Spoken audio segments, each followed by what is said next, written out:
You ask Tiger to solve. This deals with linear equations with one unknown.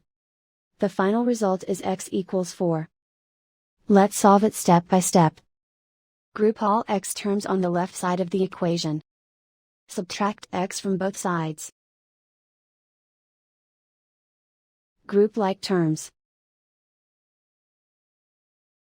Simplify the arithmetic. Group like terms. Simplify the arithmetic. Group all constants on the right side of the equation.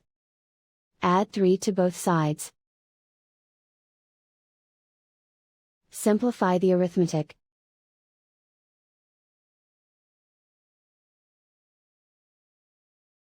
Isolate the x.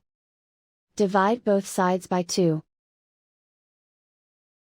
Simplify the fraction. Find the greatest common factor of the numerator and denominator. Factor out and cancel the greatest common factor. And so the final result is x equals 4.